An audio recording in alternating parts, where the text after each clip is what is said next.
मैं एक joint family में रहती थी। दादा का बहुत बड़ा घर था। सभी चाचू ताऊ की फैमिली इसी घर में रहती थी।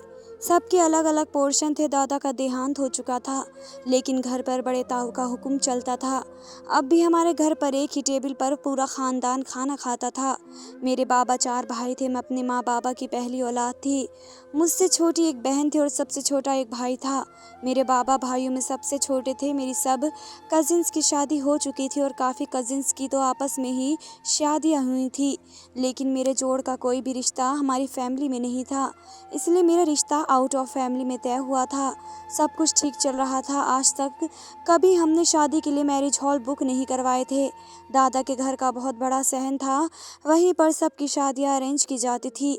अब भी वह सहन किसी हॉल की तरह बहुत खूबसूरती से सजाया गया था। राहुल एक बहुत ही अच्छा नौजवान था जिससे मेरी शादी होने वाली थी। मैं इस रिश्ते से भी बहुत खुश थी और फिर शादी के बाद मुझे बाहर मुल्क जाना था। दुल्हन बनाने के लिए भी मुझे एक ब्यूटिशियन घर पर आई थी। हमारे ताऊ बाबा को ये बात बिल्कुल पसंद नहीं थी कि घर की लड़कियां पार्लर में जाकर तैयार हो, इसलिए पार्लर वाली घर पर आकर दुल्हन बना कर जाती थी। सब कुछ ठीक लग रहा था। मेरे चेहरे पर बहुत ज़्यादा खुशी थी। पिछले 6 महीने से मैं राहुल के साथ रिश्ते में थी। फ़ोन पर इससे बातें भी होती थी, इसलिए दिल में राहुल की जगह बन जाना एक नॉर्मल सी बात थी। उसने कल ही मुझसे फ़ोन पर कहा था, परी तुम्हारा शादी का जोड़ा मैंने पसंद किया है, तुम इसमें बहुत ज़्यादा खूबसूरत लगोगी। और उसने सच ही कहा था। दुल्हन बनने के बाद जिसने भी मुझे देखा मेरी बहुत तारीफ़ की। मैं दुल्हन बनी बाहर स्टेज पर बैठ गई। मेरे सब कजिन्स ने यह इंतज़ाम किया था कि शादी से पहले दूल्हा दुल्हन को साथ स्टेज पर बैठाया जाएगा। मेरी सारी सहेलियां और कजिन्स राहुल का नाम लेकर परेशान कर रही थी। दुल्हन बने हुए मुझे 2 घंटे गुजर चुके थे। अब तो सब लोग ही बारात के ना आने पर बातें करने लगे थे, क्योंकि रात के 11 बज गए थे। मेरे बाबा ने मेरे ससुर को कई फ़ोन कर डाले, लेकिन वे यही कह रहे थे कि बस अभी निकलने ही वाले हैं। आपको तो पता है ऐसे कामों में देर हो जाती है। लेकिन 11:30 होने के बाद तो मेरे बाबा को गुस्सा आने लगा। कहने लगे कि हमने आपसे पहले ही कहा था कि हमारे घरों में वक्त की पाबंदी की जाती है। इसके बाद जो बात मेरे होने वाले ससुर ने बताई, उसने तो जैसे मुझ पर क़यामत ही बरसा दी। वे कहने लगे कि हम खुद बहुत परेशान हैं, न जाने राहुल कहाँ चला गया है। हमें कब से उसी का इंतज़ार है। हम तो 10 बजे ही बारात लेकर निकल जाते, लेकिन राहुल कुछ देर का कह कर गया था और अभी तक लौट कर नहीं आया। इसका फ़ोन भी बंद था। जैसे ही वह आता है हम बारात लेकर पहुँच जाएंगे। लेकिन ये देर तो एक मसला बन चुकी थी। रात का 1 बज गया। लोगों में अब बातें होने लगी थी कि ज़रूर कोई गड़बड़ है। मेरा दिल यूं था कि सूखे पत्ते की तरह काँप रहा था। सब मेरे बाबा से कहने लगे कि ये लोग बहाने बना रहे हैं, लड़के की यहाँ शादी की मर्जी नहीं होगी। माँ बाबा ज़बरदस्ती शादी करवाना चाहते होंगे, जबकि वह घर से भाग गया है। अब आपकी बेटी पर तो दाग लग गया है।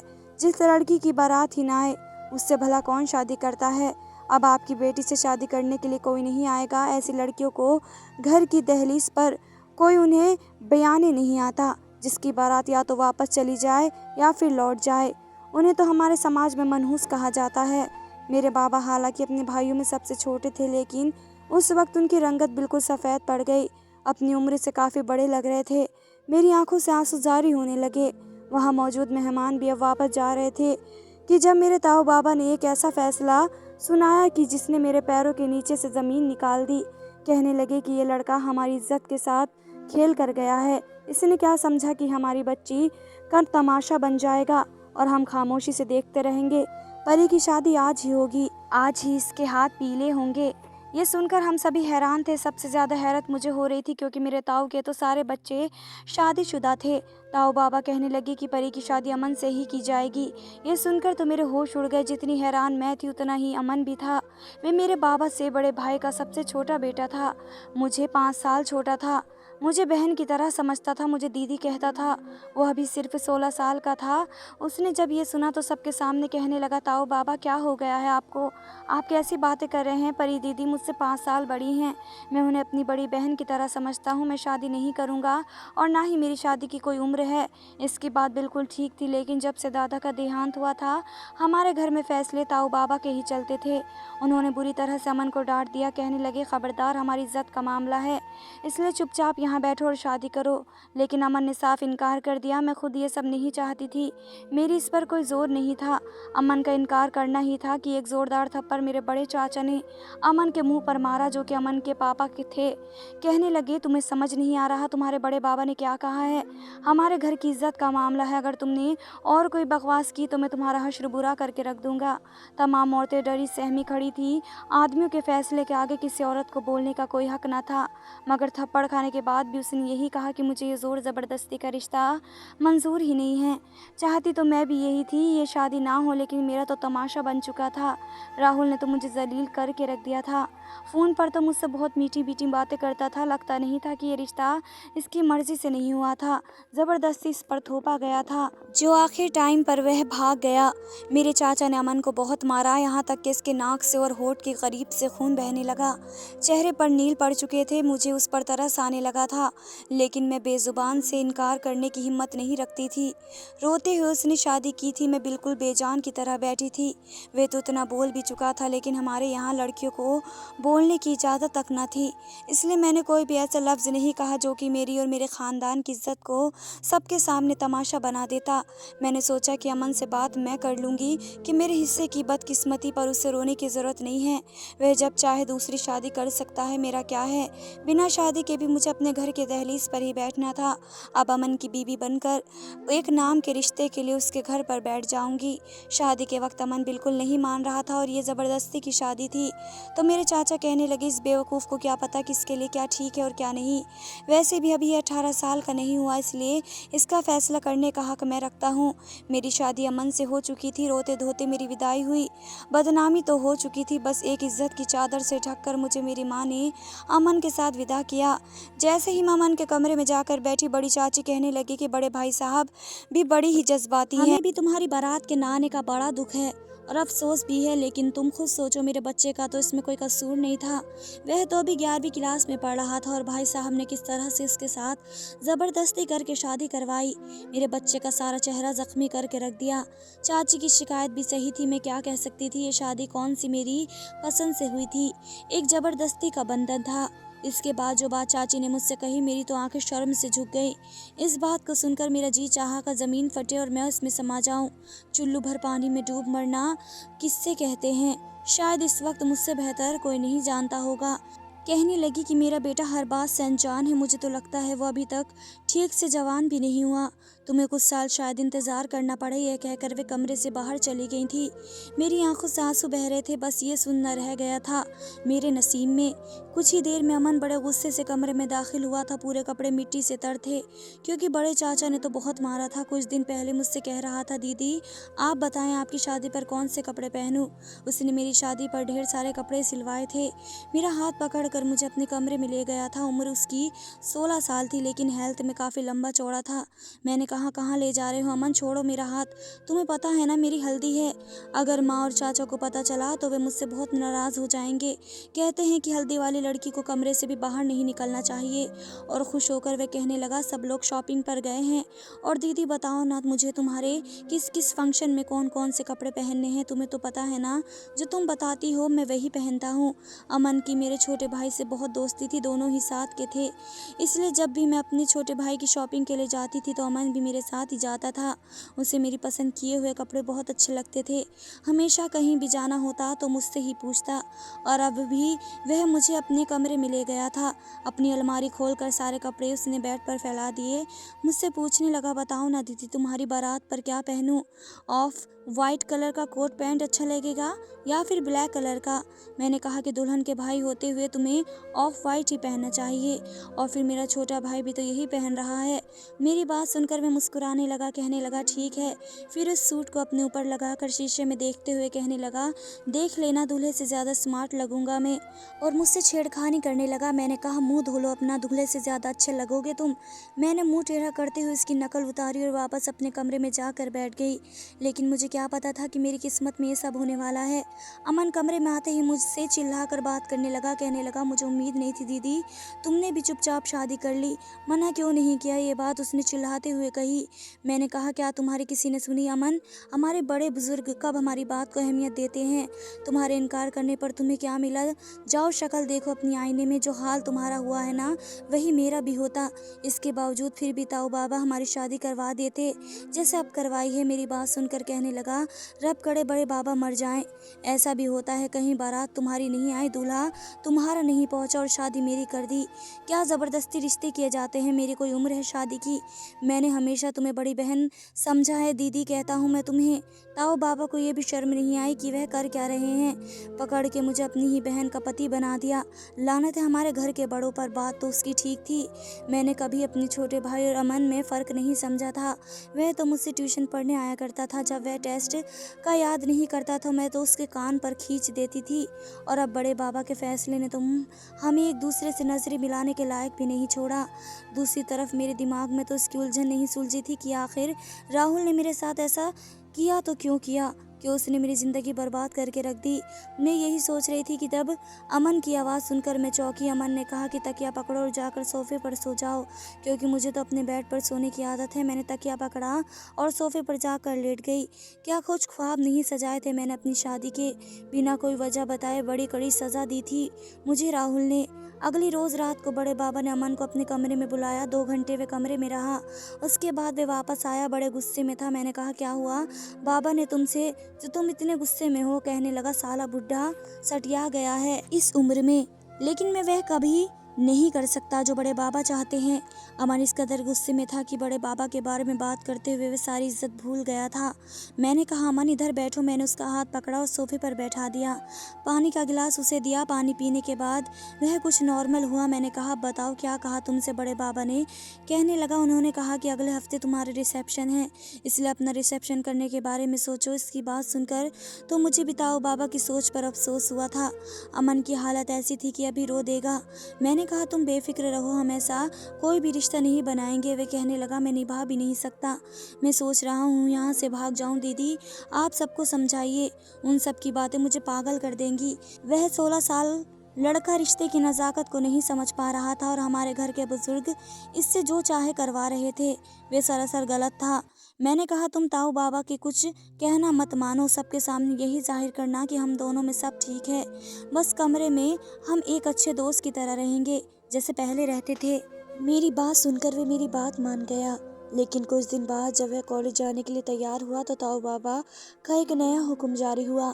कहने लगे कि अमन आज के बाद कॉलेज नहीं जाएगा। सभी नाश्ता कर रहे थे, मैं माँ के साथ ही बैठी थी। वे कहने लगा, क्यों ताऊ बाबा, मेरे पेपर होने में बस कुछ ही महीने रह गए हैं। वे कहने लगे, अब तुम शादीशुदा हो, तुम्हारे सर पर परी की जिम्मेदारी आ चुकी है, इसलिए आज से तुम हमारे साथ फैक्ट्री जाओगे, तमाम वर्कर्स से काम करवाओगे, बाकी के मामले भी तुम्हें फैक्ट्री जाकर बता दिए जाएंगे। पहली बार मैंने बड़े बाबा से खिलाफत की थी। मैंने कहा, बड़े बाबा ये तो सरासर नाइंसाफ़ी होगी। आपने जो फैसला हमारे लिए किया हमने भी स्वीकार किया, लेकिन प्लीज़ अमन को अपनी पढ़ाई पूरी करने दें। मेरी बात सुनकर बड़े बाबा मुझ पर भी भड़कने लगे। कहने लगे, हमारे यहाँ लड़कियों की ऐसी इजाज़त नहीं है कि बड़ों के बीच में बोलें, लेकिन ये आज से फैक्ट्री जाएगा तो जाएगा। अमन कॉलेज की बजाय फैक्ट्री जाने लगा था। मुझे अमन के बारे में सोचकर बहुत दुख होता था। बेचारी की सारी आज़ादी ख़त्म कर दी गई थी। मेरा छोटा भाई भी इसकी उम्र का ही था, कॉलेज जाता था, दोस्तों के साथ क्रिकेट खेलने जाता था, लेकिन अमन की ज़िंदगी बिल्कुल बदल चुकी थी। फैक्ट्री से वह सब मर्दों के साथ रात को वापस लौटता था। इसे पढ़ने का शौक था, इसलिए खाना खाते ही कमरे में चला जाता था, अपनी किताबें खोलकर बैठ जाता था। मैं जब घर के कामों से फ्री होकर कमरे में आती तो वह उदासी से सारे बेड पर किताबें बिखेरे बैठा होता था। मुझे देखकर कहने लगा, तुम जल्दी कमरे में नहीं आ सकती? अब जल्दी से मुझे समझाओ ना दीदी, ये सवाल कैसे होगा? मैंने बीकॉम किया था और अमन अब 12वीं क्लास में था, इसलिए रात को मैं उसे पढ़ाने लगती थी ताकि वह पेपर अच्छे से दे सके। जिन दिनों उसकी पेपर थे। बड़े चाचा के कहने पर अमन को फैक्ट्री से बस इतनी ही छुट्टी मिली कि वह जाकर पेपर दे सके। उन दिनों अमन आधी रात तक जाग कर पढ़ता रहता था और मुझे भी इसकी तैयारी करवाने के लिए रात रात भर जागना पड़ता था। एक बार वह बैठ के सिरहाने से टेक लगाए किताबें पकड़े याद कर रहा था। मुझे भी नींद आ रही थी। मुझे ये था कि अमन ये आखिरी सवाल भी याद करके मुझे सुना दे तो मैं भी जाकर सोफे पर लेट जाऊं, लेकिन जैसे शायद अमन भी नींद की शिद्दत की वजह से उगने लगा था, इसलिए मेरी गोद में गिर गया और वहीं सर रख कर सो गया। मैं जो आंखें मूंदे इस इंतजार में थी कि इसकी तैयारी पूरी करवा कर ही सोऊंगी। अमन की हरकत पर बुरी तरह से चौंकी थी। वह नींद की वजह से मेरी गोद में सर रख कर सो चुका था। मैंने उसे पुकारा भी, लेकिन वह बहुत गहरी नींद में जा चुका था। पहली बार मेरा दिल बड़ी तेजी से धड़का था। मैंने उसे पीछे करना चाहा, लेकिन क्योंकि वह अच्छा खासा हेल्दी था इसलिए मेरे हिलाने झुलाने पर जरा भी नहीं खिसका था। मजबूरन मुझे बैठना पड़ा। मैं बैठ के सिरहाने पे सिर रख कर सोने की कोशिश करने लगी, लेकिन रात गहरी नींद में भी मुझे होश नहीं रहा था। जब सुबह के अलार्म पर मेरी आँख खुली तो मैं अमन के बहुत करीब थी। वह मेरे ही तकिए पर सर रखकर बेखबर सो रहा था। इसकी बाजू भी मेरे ऊपर थी। इसकी सांसों की आवाज़ भी मैं सुन सकती थी। मैं जल्दी पीछे हटी थी। शायद नींद में मेरा जूड़ा खुल गया था, इसलिए मैंने अपने बाल समेटे और बेड से नीचे उतर गई। मुझे खुद भी गुस्सा आने लगा था। क्या ज़रूरत थी मुझे इसके बेड पर बैठकर पढ़ने की। शुक्र है इसकी आँख नहीं खुली, वरना तो शायद हम दोनों ही एक दूसरे से नजरें न मिला पाते। मैंने अमन को जगाया। वो उठकर तैयार होकर कॉलेज चला गया। जब वापस आया तो बहुत खुश था। कहने लगा, मेरा पेपर बहुत अच्छा हुआ है। थैंक यू सो मच दीदी। यह कहकर उसने मेरे दोनों हाथ थाम कर होठों से चूम लिए थे। मेरा दिल धक से रह गया। मैंने अपने हाथ इसके हाथों से खींच लिए, लेकिन मुझे लगने लगा था जैसे मेरे अंदर के जज्बात बदलने लगे थे। न चाहते हुए भी मैं अमन के बारे में सोचने लगी थी, लेकिन वह वैसा ही था। इसमें बचपन बहुत था। जाहिर है उसकी उम्र ही ऐसी थी। जब वह अच्छे नंबरों से पास हुआ तो अपना रिजल्ट बताते हुए मेरे गले लग गया। कहने लगा, मैं बहुत खुश हूँ और पता है ये सब तुम्हारी वजह से हुआ है दीदी। मेरे गले लगे हुए वह ये सब कह रहा था। मैं फ़ौरन से उससे पीछे हटी थी। अब उसने यूनिवर्सिटी ज्वाइन कर ली थी। इसका इरादा भी बीकॉम करने का था। फैक्ट्री में भी वह भरपूर ध्यान दे रहा था, इसलिए बड़े पापा ने इसकी सैलरी बढ़ा दी थी। सारे पैसे वह लाकर मेरे हाथ में रख देता था। कहता था, तुम संभालो, जब जब मुझे ज़रूरत होगी तो दे देना। बड़े बाबा ने इसके रिजल्ट को देखकर इसके आगे पढ़ने की इजाज़त दे दी थी। वो जब भी यूनिवर्सिटी जाता मुझसे पूछता कि आज क्या पहन कर जाऊँ जिससे सारी लड़कियाँ मुझे देखती रह जाएं। वो नया नया यूनिवर्सिटी में जाने लगा था, इसलिए इसकी बातें बदलने लगी थी। मैं मुस्कुरा कर इसे अच्छी सी पैंट शर्ट निकाल कर देती थी। ये पहन लो, सब लड़कियाँ तुम्हें ही देखती रह जाएंगी। मेरे मजाक पर वो हंसने लगता था। अब पिछले कुछ महीने से अमन के चेहरे पर एक अलग सी रौनक नजर आने लगी थी। बहुत खुश खुश रहने लगा था। एक बार मैंने वजह पूछी तो कहने लगा, उसे एक लड़की अच्छी लगने लगी है, वह इस लड़की से प्यार करने लगा है।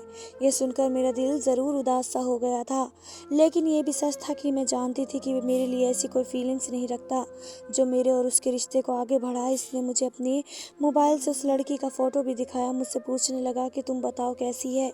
मैं इस बार मुस्कुरा नहीं सकी थी। मैंने कहा, बहुत प्यारी है, तुम्हारे साथ बहुत अच्छी लगेगी। कहने लगा, दीदी तुम्हें क्या लगता है बड़े बाबा मान जाएंगे, कोई झगड़ा तो नहीं करेंगे। मैंने कहा, तुम फैक्ट्री से जो कमाते हो इससे एक फ़्लैट खरीद लो। जब तक तुम्हारी पढ़ाई का सिलसिला पूरा होगा तब तक वह फ्लैट तुम्हारे अंडर में होगा। फिर तुम उस लड़की से शादी करके उसे इस फ्लैट में रख लेना। अमन को मेरी ये राय अच्छी लगी थी। उसने ऐसा ही किया। जैसे ही उसका बीकॉम कंप्लीट हुआ वह एक फ्लैट का मालिक बन चुका था।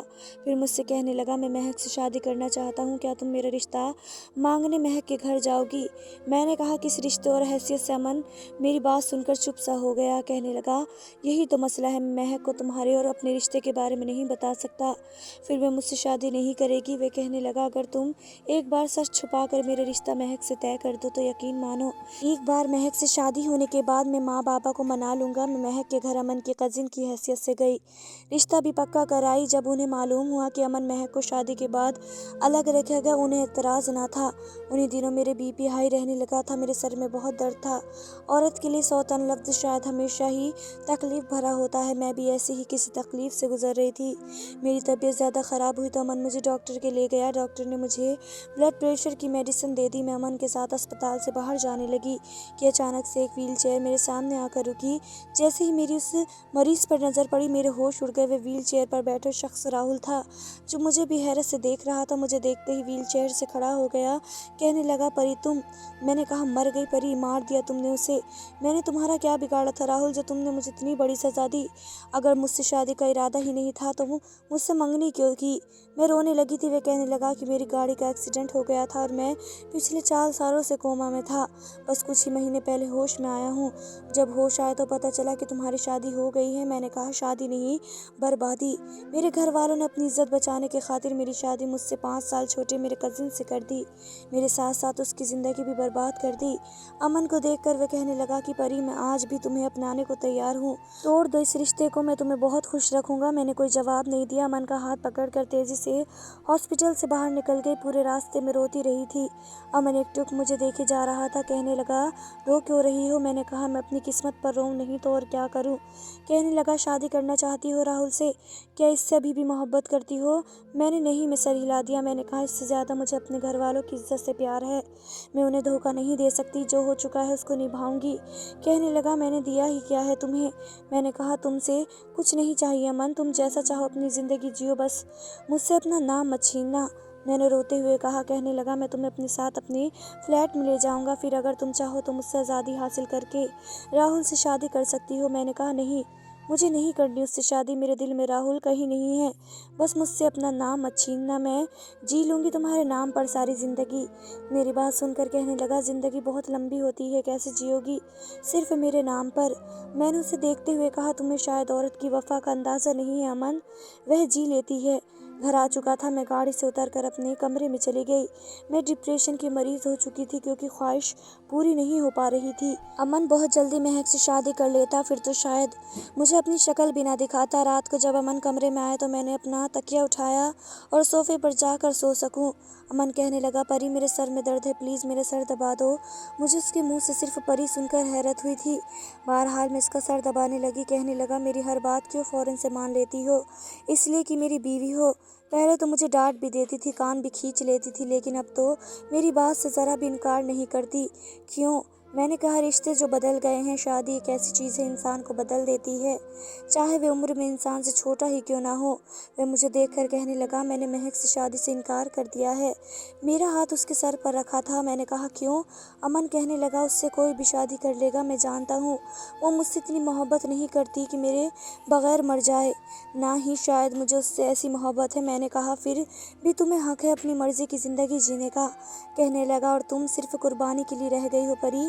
इसने मेरे दोनों हाथ थाम लिए, उठकर भी बैठ गया। कहने लगा, मैं आज कामयाबी के जिस मुकाम पर हूँ तुम्हारी वजह से हूँ। बड़े बाबा के गलत फैसले पर नुकसान मेरा नहीं तुम्हारा भी हुआ था। फिर मैं कि तुम्हारी ज़िंदगी नर्क बना कर रख दूँ, इतना भी बेरहम नहीं हूँ मैं। यह कहकर उसने मेरे हाथों पर अपने होठों से चूम लिया। मेरा दिल धड़कने लगा था। वह कहने लगा, मेरे नाम के साथ ज़िंदगी गुजारने की भी तुम ही हकदार हो। यह कहकर उसने मेरे बालों को क्लेचर से आज़ाद किया। मुझे बहुत प्यार से देख रहा था। कहने लगा, मुझे अंदाज़ा ही नहीं था कि तुम्हारे बाल इतने हसीन हैं। तुम बहुत अच्छी हो परी। जानती हो, मर्द को औरत का हुस्न शायद सिर्फ अपनी तरफ खींच सकता है, लेकिन उसकी वफ़ा उसे ख़रीद लेती है। तुम्हारी वफ़ा ने मुझे ख़रीद लिया है। शादी के रिश्ते की हकीकत का अंदाज़ा अमन को शायद हो गया था। धन्यवाद दोस्तों।